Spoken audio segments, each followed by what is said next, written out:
He said, yes. I said, do you remember me, sir?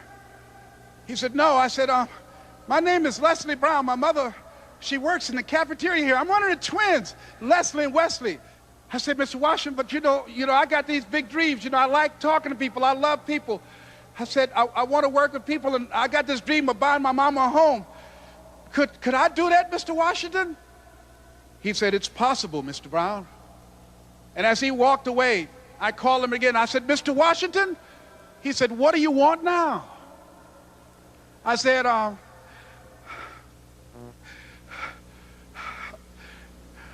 I'm the one, sir. I said, I'm the one. You remember me, sir. I'm Miss Mamie Brown's boy. I'm the one. I'm the one.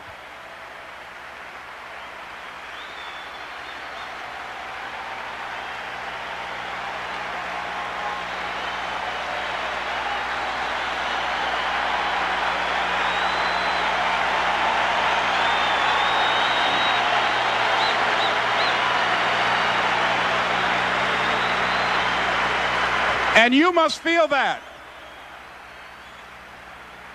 why you're here, because you are the one. And I remember when PBS first played one of my specials called You Deserve, one Sunday afternoon in Miami, Florida. I had some friends call him to tell him to tune in. And he watched the program. He called me in Detroit, and I answered the phone. I said, hello. He said, may I speak to Les Brown, please? I said, who's calling? He said, you know who this is. I said, oh, Mr. Washington, it's you. He said, you were the one, weren't you? I said, yes, sir. He said, and you were so crazy. I said, I know, but I'm rich now.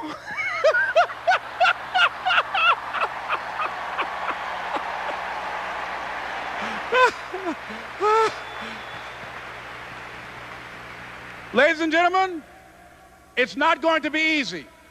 It was hard laying on the floor of the Penobscot building, looking out of the window, daydreaming, saying, Les, can you do this?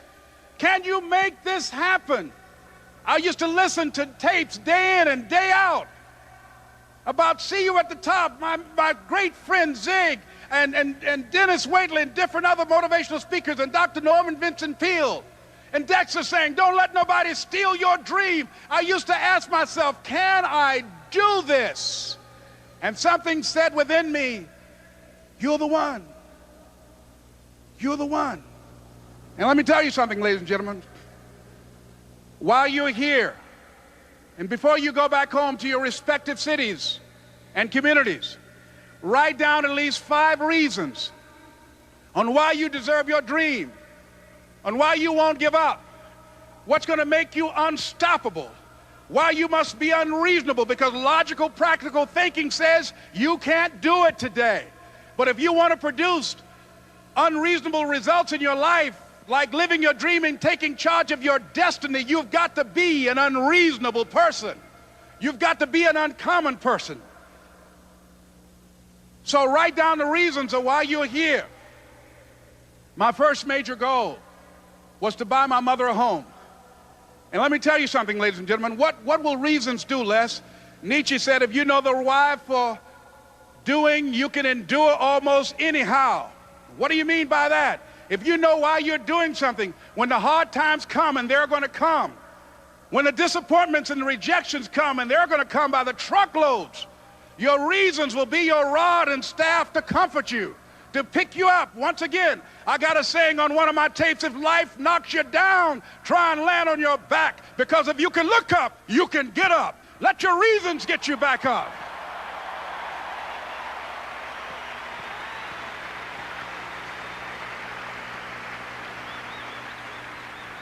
I remember when I bought the home for my mother, and she came out of the car. When I opened the door, I said, Mom, I think I know these people in this house. That was my first major goal. And then I couldn't conceal it anymore. I said, Mom, I got this for you. And as she went from room to room, looking at the house and saying, thank you, Jesus. Thank you, Lord. No one ever could have convinced me that this could have happened to me. And she looked at me and she said, Leslie, and you caused me so much problems as a boy. You were always into stuff. She said, no one could have convinced me that day when I walked in that house and this lady was holding you and your brother. And she said, ma'am, I want you to promise me two things. And she said, what is it? She says, one, promise me that you won't separate them. She said, I want them raised together. I want them to know each other.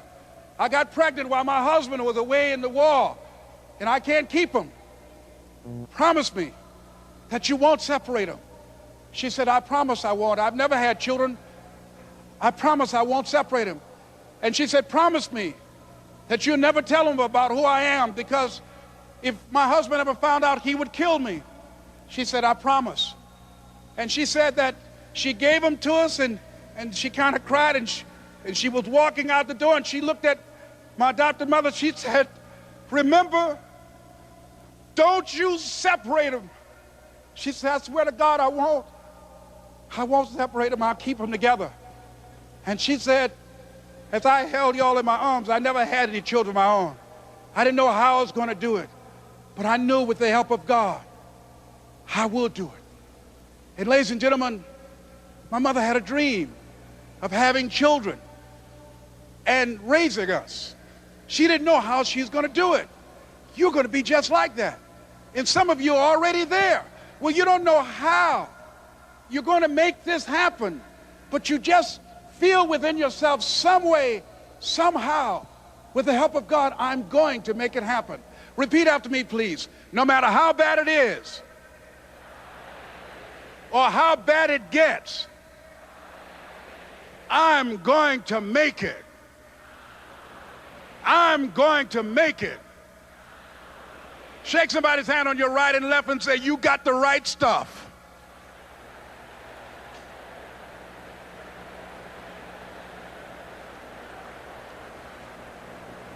So yes, it's possible for you to live your dream. It's necessary that you associate with winners, that you work your system, that you are relentless, that you never give up. It's you. You've got to take personal responsibility. You've got to make it your personal business to make it happen. And you've got to resolve within yourself that I can do this, that it's hard, but you've got to say, I'm the one. I'm the one to make this happen. I'm the one to become successful in this business. As you work to help other people to become successful, that feeds your success. But you know it's going to be hard, but find out what will make it worth it for you. I told Mr. Washington I wanted to become a disc jockey. Someone asked me to tell this story. And he said, Les Brown,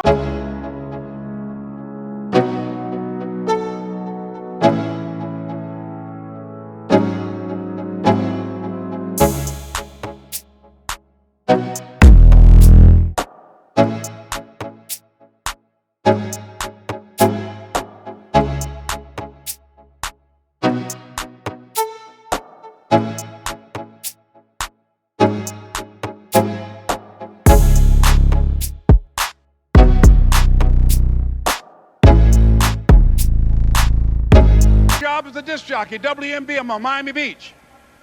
I went to a guy named Milton Butterball. I said, how you doing, Mr. Butterball? I'd like to get a job as a disc jockey. He looked at me, he said, you have any broadcast background? I said, no, sir, I don't. You have any journalism background? I said, no, sir, I don't. He said, we don't have any jobs available. I said, yes, sir. I went back to Mr. Washington and I told him, he said, don't take it personally.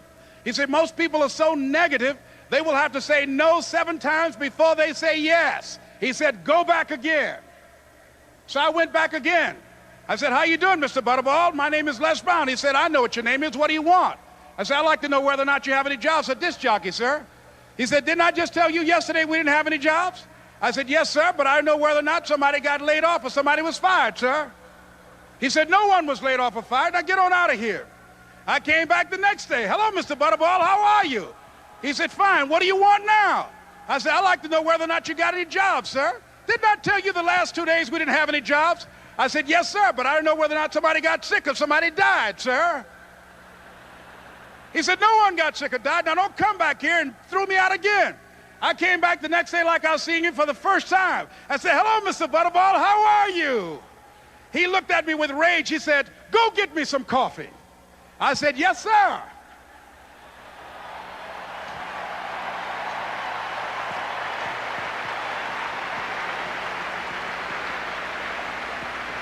And I went to get him some coffee. After a while, I would get their lunch and dinner, and I would go in the control rooms and take the disc jockeys their food, and I would not leave until they would ask me to leave. Then they started trusting me to pick up entertainers that came to town. Entertainers like the Four Tops and the Temptations and Diana Ross and the Supremes. I would drive them all over Miami Beach in the disc jockeys' big long Cadillacs. I didn't have any driver's license, but I was driving like I had some.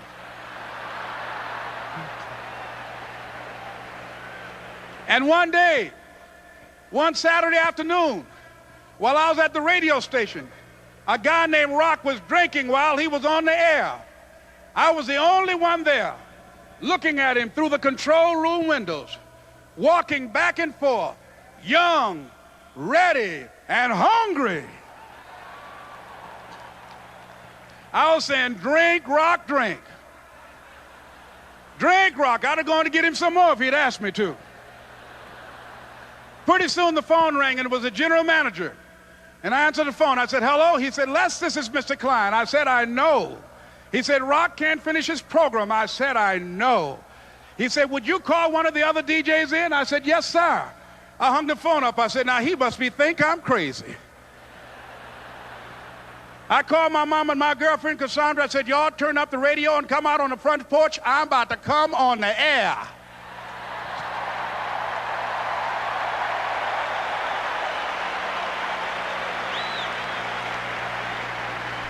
I waited for about 20 minutes, and I called him back. I said, Mr. Klein, I can't find nobody.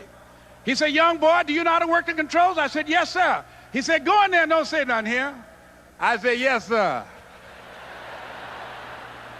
I couldn't wait to get behind those controls. I put on an old Stevie Wonder record called Fingertips. I sat down behind that turntable. I said, look out, this is me, LB, Triple P, Les Brown, your platter playing papa. There were none before me, and there will be none after me. Therefore, that makes me the one and only, young and single and love to mingle, certified, bona fide, indubitably qualified to bring you satisfaction, a whole lot of action. Look out, baby, I'm your love man. I was hungry. I was hungry. You got to be hungry.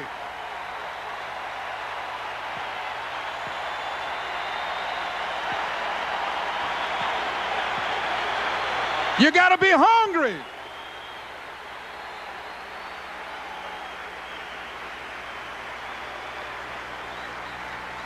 So, ladies and gentlemen, if you want to make your dream become reality, the people that are running at their dreams know that it's possible that you can live your dream, that it's necessary, that you're relentless, that you have a plan of action, that you are creative.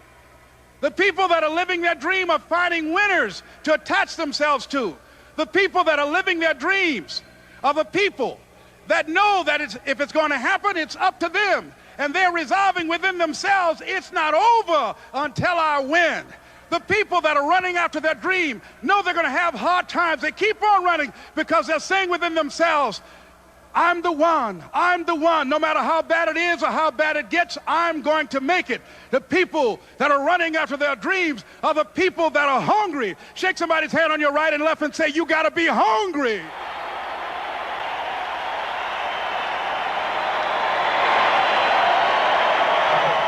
And as you run toward your dream, I want to dedicate this to you that I love very much. I want to thank Dexter and all of you. It's something that I'm known by. It's on our tapes called Choosing Your Future, and it says simply this, that if you want a thing bad enough to go out and fight for it, to work day and night for it, to give up your time, your peace, and your sleep for it, if all that you dream and scheme is about it, and life seems useless and worthless without it, and if you gladly sweat for it and fret for it and plan for it and lose all your terror of the opposition for it, and if you simply go after that thing that you want with all of your capacity, strength and sagacity, faith, hope and confidence, and stern pertinacity, if neither cold poverty, famish or gulf, sickness or pain or body and brain can keep you away from the thing that you want, if dogged and grim you besiege and beset it, with the help of God you'll get it. This is Mrs. Mamie Brown's baby boy, Leslie Calvin Brown, saying it's been a plumb pleasing pleasure as well as a privilege. Thank you.